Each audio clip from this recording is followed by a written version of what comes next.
Oh my goodness, that Nintendo Direct.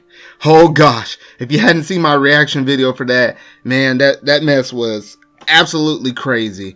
And if you wanted to see that reaction video, at the very tail end of this video, I'm going to have, like my end cards that shows recommendation for my other videos. It'll have the click link to take you straight to that reaction though. But gosh darn, man, that was a crazy, fun, exhilarating ride.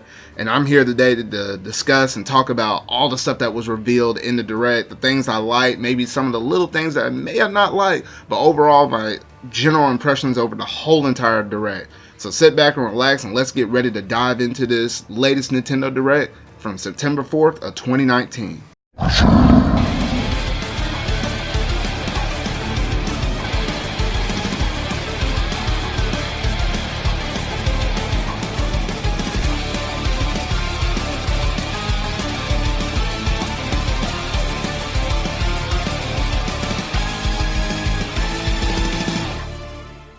Okay, so kicking things right off from the very beginning of that Nintendo Direct, the very first thing that they revealed to us was Overwatch. Now, I was kind of mixed on this Overwatch reveal, just being revealed in the Direct. And the reason why was because if you follow if you're on Twitter, if you're anywhere near or associated with the Nintendo community, you would have known that there was basically a leak of an Overwatch Nintendo Switch case that was dropped, I believe, on Amazon, and it was quickly pulled off the website.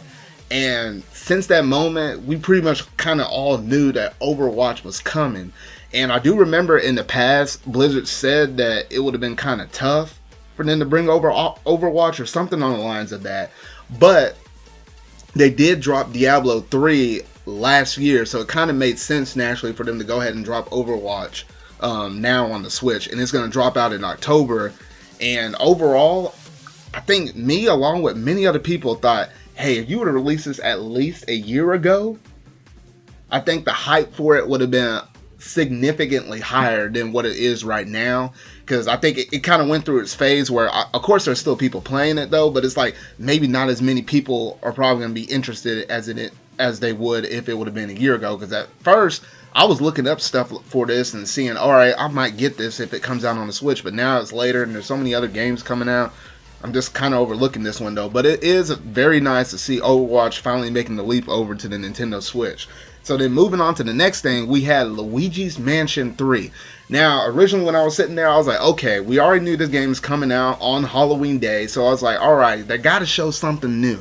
And they show off some new levels of the floors, and it's almost getting to that point where I'm like, okay, I can't look at too much of this now, because I want to, still have some surprises left in the game though. But it did reveal a brand new mode, and it was kind of like a party mode where you kind of do like some 4v4 kind of action though, and you can basically play some like online sort of kind of mini game-ish games with your friends online. And I know me and my boys will probably be playing that on Halloween night though, but overall I was just really impressed with what they showed off with Luigi's Mansion 3. So moving on to Super Kirby Clash. This is honestly something I did not expect. Usually I should expect this because normally almost in every single Direct, just about, or at least one of the Directs out of the year, but maybe a couple of them throughout the year, we always get some kind of Kirby game because Nintendo's able to pump these Kirby games out like no man's business. And I should have thought about that though, but to have a free to start Kirby game, that's pretty interesting. And I believe this game actually comes from one of the 3DS titles that was on the 3DS, so it's interesting to see that though. But I'm actually going to have to dabble into that because, man, that Kirby lore is pretty thick though, so I'm really interested to see what they got in store for that Super Kirby Clash. And then moving on, we have Trials of Mana Remake. Oh my gosh, that game, that Trials of Mana game looks super, super clean. And the fact that game hasn't came over to the Switch in or not the Switch, but has been localized in like 25 years is kind of pretty crazy though. But overall, I'm really digging the art style and just the way how the game is running smooth and stuff. To me, honestly, it seems like it's running 60 frames per second, and it's running, man, out of all the Switch games that are out there, this one definitely takes the cake from all the trailers that they've been showing so far. I'm really excited to kind of see what this game is about. And this game drops in April, so not too far away, but it's one of those one of those first few 2020 games that we are excited to look forward to. So basically it's dropping out within that springtime, and so I'm really looking forward to playing that game. And then next we had a game that I want to talk about was Little Town Hero. Now, if any of y'all remember, in the not the last direct, but a whole year ago, in the fall direct of 2018, Game Freak actually showed off their new IP being Town. And it was like a working title back then. We got a little looks of it and everything, and it looks pretty clean and everything. And I was like, oh, okay. This is what Game Freak is kind of working on the side, along with their big and ambitious Pokemon games, though. So it kind of caught my curiosity, though. But now we kind of saw more of the game, and it's kind of crazy how this whole entire game is taking place around this little village of this town that you basically got to protect and everything else. But overall, I'm very interested in this, and it's not too heavy on your wallets, as you know, September's basically stealing everybody's wallets right now, though. But it's not too heavy on the wallets because this game is actually only $25 US over here in the US. So it's basically like a budget title, and it's even cheaper than that because normally they would drop for 40, but the matter of fact, this game's dropping for 25. It's very manageable, so I'm going to have to keep my eyes out on this when it drops out in October. I'm wondering about that release date. They're dropping it a little bit before November, but since it's not extremely expensive and October is decently filled up right now, I think it still will do fairly well. And then moving on, oh gosh, this is where we start digging into the meat and potatoes of this direct. We got some more information on Banjo, and boy, me and my boys, when we were sitting there and they said, and Banjo's releasing, I was like, no, surely they wouldn't drop it. No, surely they wouldn't drop it today. This got to drop next week. They dropped that sucker on the day of the direct. And I was like, oh my gosh.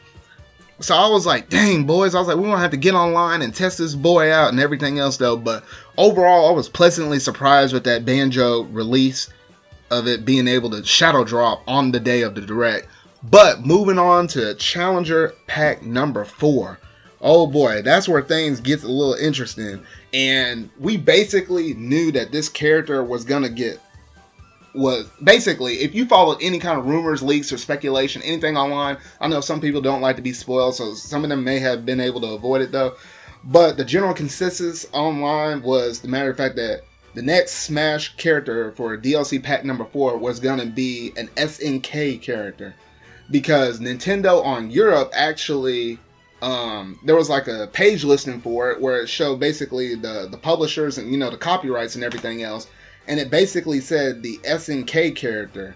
And a lot of us were thinking, man, what kind of SNK character could it be? And at first I kind of just thought like, oh, okay, all right, that's going to be nice or whatever though. But then I started thinking, I was like, oh shoot, it could be an SNK heroine. And then I was like, oh man, I was really getting excited then. But then I was like, all right, let's keep my expectations in check. They ain't going to put that mess on there. I know even though Bayonetta technically got in the game, there's no excuse that they can drop one of those girls in that game. I'm just saying. But it was pretty obvious who it really was going to be. And Sakurai revealed that it was going to be none other than Terry from Fatal Fury. Now, some people might feel a little bit mixed about this, but if you think back to the DLC fighters we got so far, minus Joker, because Joker was like that, almost like that WTF character. Like, no one really saw that one coming. That basically set the bar high of who all we were going to get for these other DLC characters, though. But if you look back at it, we basically had Hero, who was very famous over there in Japan. Then we had Banjo-Kazooie, which is very famous over here for the West.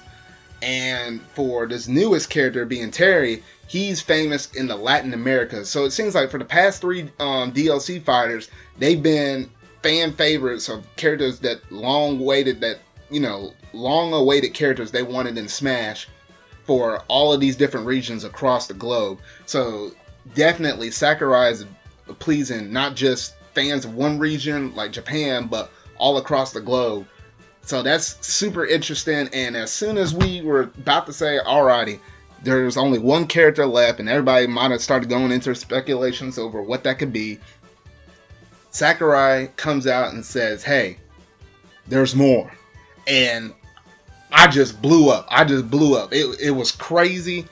I couldn't even keep myself composed. I was losing my mind. The fact that we're getting more DLC fighters beyond the original 5 that we got in the Fighters Pass is extremely cool. So if your character still has not gotten into the game, it's still possible. So my boy and my girl, Mythra, along with Rex, can still get in the game, along with Pyra, I'm just saying. But my girl Mythra can still get in the game. And the fact of the matter that Sakurai said that they wanted to stick some Xenoblade 2 representation in the game, but it was too late based upon the cutoff. Hey, Sakurai can implement them now, because we have all of these third-party characters so far. So the question arises, with the stuff that's beyond number 5, could we go back and hit on the home turf a little bit and try to get some other Nintendo characters in the Smash roster that a lot of us really would appreciate them being in there, because a lot of them do deserve it.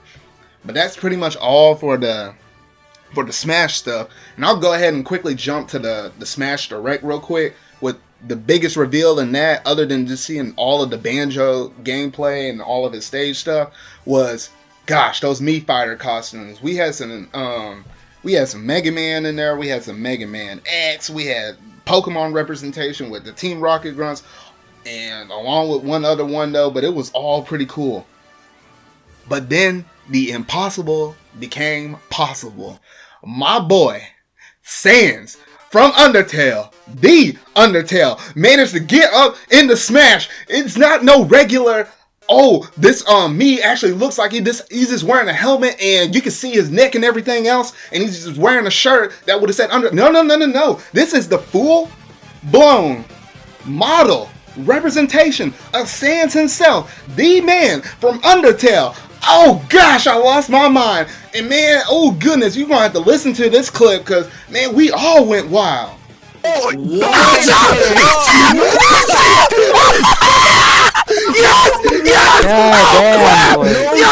I saw it coming! I saw it coming! Oh my gosh! Hey, I put that on Twitter! I put that mess on Twitter! But overall, I was really impressed with the representation that indie games are now actually getting representation in the Smash. We had Shovel Knight as an assist trophy, and now basically I think Sans got the better treatment. Actually getting a Mii costume, basically it's the same exact model. You can almost think of Sans as like an Echo Fighter to the Mii Gunner himself. So that was extremely cool, and that was one of my personal favorite highlights from this Direct. One of them. There was quite a bit, but that definitely takes the slice of the cake right there, though. Alright, so that's pretty much all that I wanted to talk about on the Smash stuff. So moving on, you got a little bit more information on Link's Awakening.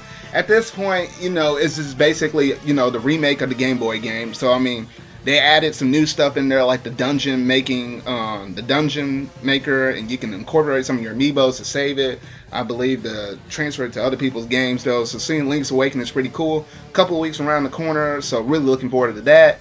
And we also had Dragon Quest 11S.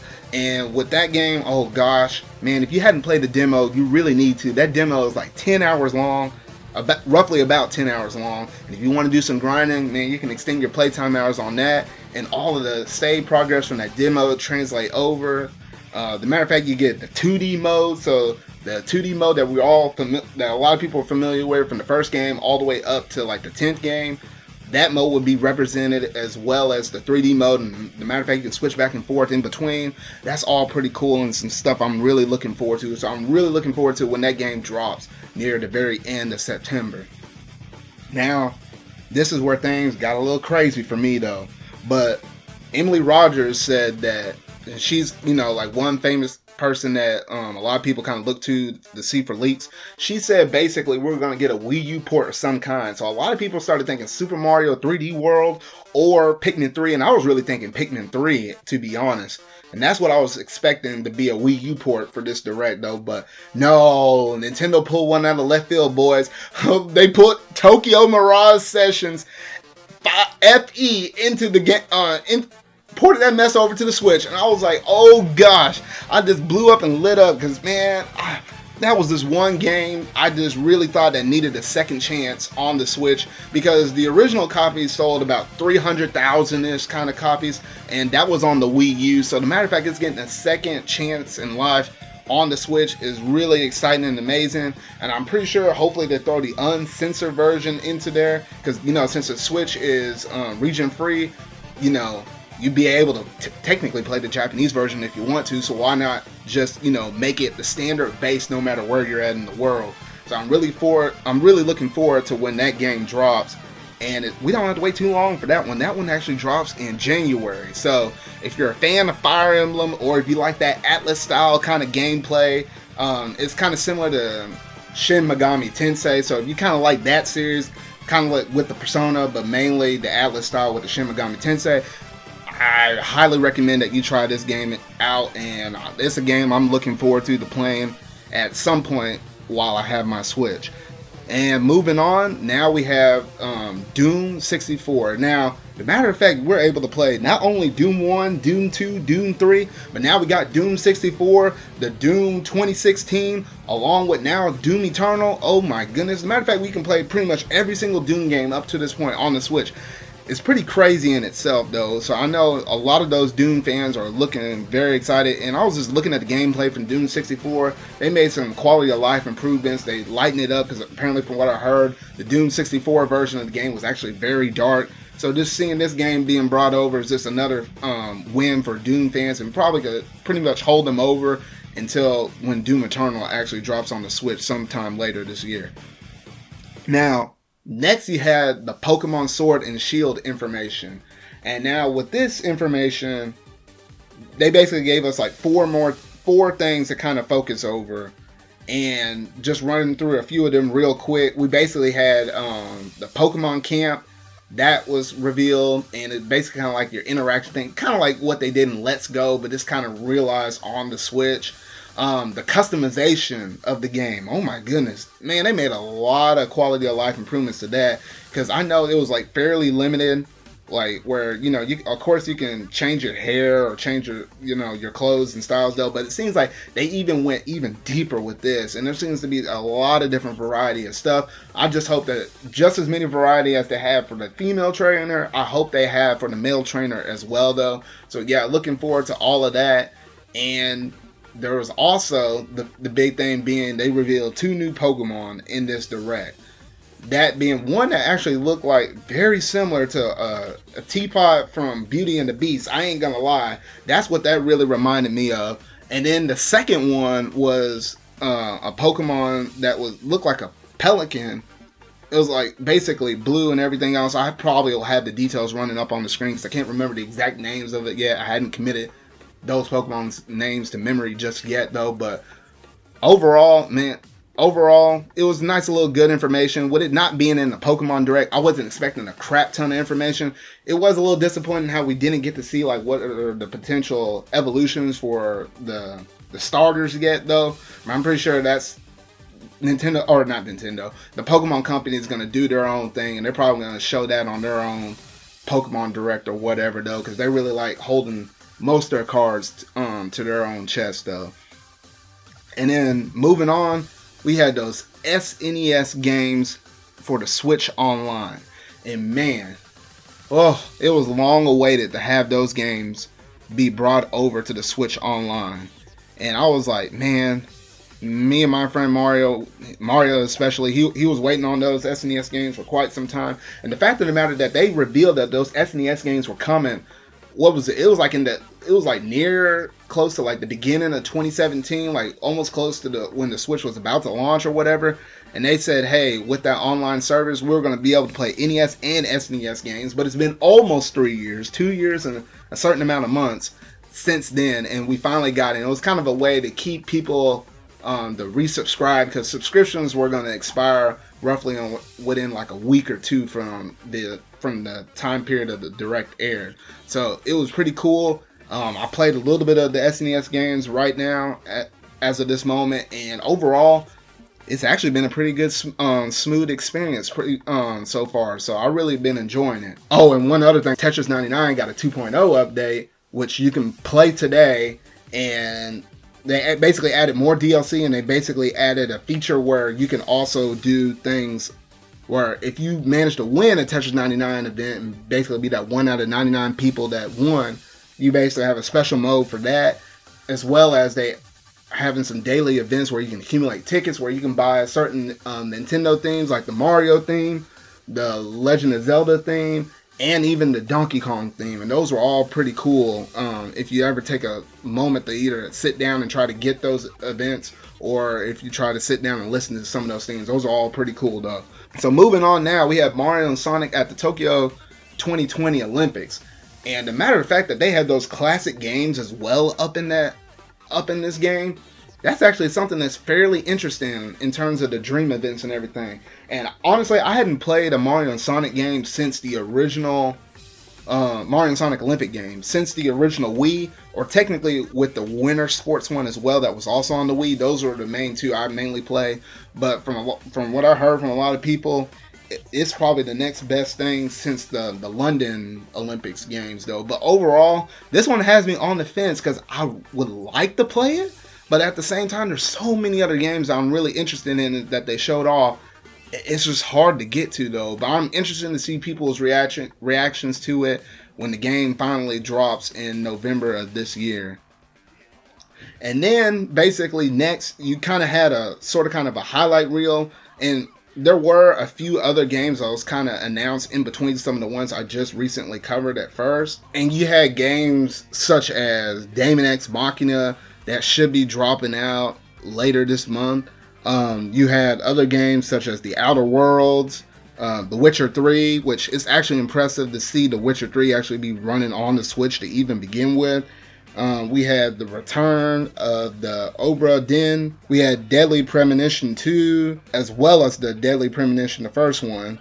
We had Assassin's Creed, the Rebel Collection. Shockingly, we had a Star Wars Jedi game that actually was shown. We had Dauntless. We had Rogue Company, that's like a new IP from that publisher. NBA 2K20, Just Dance 2022. They reiterated a little bit more on Ni no Kuni. You also had Grid Autosport, Farming Simulator, Vampire, Call of the... Oh goodness, I can't even pronounce this one. Call of the Cthulhu. That's what I roll with. Overall, yeah, they kind of showed a highlight reel, kind of reiterating some other games that were coming. And this was all pretty cool. They also showed Animal Crossing as well. And gosh darn, man, you just need to go to the Animal Crossing segment in my general reaction video, because there was one certain scene with Tom Nook, aka Tom Crook. Go check out that reaction video and skip to that timestamp and watch that segment. You'll see what I'm talking about though. But overall, that game does look pretty clean. I'm gonna see if I can potentially try to get one of my friends to digitally download it, so I'll be able to try it out for myself as well though. And then you had the end of the direct. That one last moment of that, we had that one last game to reveal, and that's going to be it for the direct. And I was like, okay, go ahead and show it to me. And in my reaction video with my boys, I kind of said something was coming on the lines of this.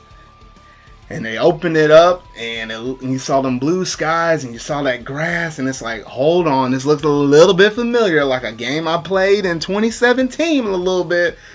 And then it was none other than Xenoblade Chronicles. And man, my hype went through the roof. I was like, that was one of those games. I played Xenoblade Chronicles 2 and was instantly a Xenoblade fan after that. But even though I had a Wii U and I had a Wii, I didn't want to sort of kind of go back to those consoles because I like just staying up to date on my modern consoles as it is right now. But especially in terms of Xenoblade's presence, that game had a rough history. At first it was a Japan-only game, and then people were begging Nintendo, kicking and screaming to get that thing localized. It finally got localized at some later point, and then got ported over to the new Nintendo 3DS. And then now we're on the Switch, and we're finally getting an HD version, and it's a definitive edition as well, meaning there's going to be some cut content that was from the first game that didn't make it to the light of day into the final build of the game, and now we're going to get those extra areas added into the game along with some other extra content. So the matter of fact, we're getting all of this with this Xenoblade game. It's pretty good, and at least from my point perspective, I wanted to play Xenoblade Chronicles, the first game, after I played the second game, but some things that were holding me back is I did not want to go back to the Wii with that whole 480p thing that they had going on. And I had the original 3DS, the very first model, the black model that came out for the 3DS system of families. And I didn't have a new version of the 3DS or a new version of the 2DS to run Xenoblade Chronicles 3D. So basically, I couldn't play the 3DS version, and I didn't want to go back and play the first one. And I told my friend Mario, who's a big Xenoblade fan, just as much as me, pretty much probably a little bit stronger than me, to be honest. But I've been going back and forth with him and telling him, hey, I'm just going to wait until we get an HD version. And it finally happened. So that game is dropping sometime in 2020. That's all we have for the release date right now, though. So that is one game I'm desperately looking forward to for in terms of games that are coming out in 2020. And that's pretty much all that we had to cover in this week's Nintendo Direct. And gosh darn, they had quite a bit of stuff up in there. Now, of course, some of the disappointing ones were probably some of those other. It was some, some third-party games that we kind of didn't know, such as like Dauntless, or you had your traditional Just Dance 2020s or your NBA 2K20s and all of that stuff though. And I know some letdown moments for some people was like the Deadly Premonition. So it was basically having a little bit of those games kind of squeezed in between all of the stuff that I talked about at first in terms of like the major first-party games or some third-party games that a lot of people are looking forward to, like Dragon Quest XI, thanks to its popularity with Hero getting into Smash and everything else though. But overall, those are my overall impressions over the Nintendo Direct. And if I was to give it a number scale grading from 0 to 10, I gave it honestly a solid 9. Or if I were to give it a letter grading, I basically gave it a solid, pretty much it's either like an A- or an A, maybe an A-. But that was honestly one of the best directs for me personally that I ever seen, and it was also kind of one of the most entertaining ones as well. But overall, that's my honest thoughts and opinions over this whole entire direct. So I'm curious to hear yours down in the comment section below, and let me know based on a number scale or a letter grade, how well do you think that this direct performed, and everything else in between. Were you excited for the games that are about to come out soon for the rest of 2019 and looking into 2020, or were you a little bit disappointed? Because I have seen other YouTubers be like, well, this direct wasn't for me, or it didn't have all of the bang spanking stuff, or like those extreme oh my gosh moments though. But for me, when they said Smash was getting more DLC fighters, that basically sealed the deal, along with stands, along with a lot of other stuff that happened in that direct though. So let me know what all you thought about this direct down in the comment sections below, and I'll see y'all on whatever video I make next. So see ya.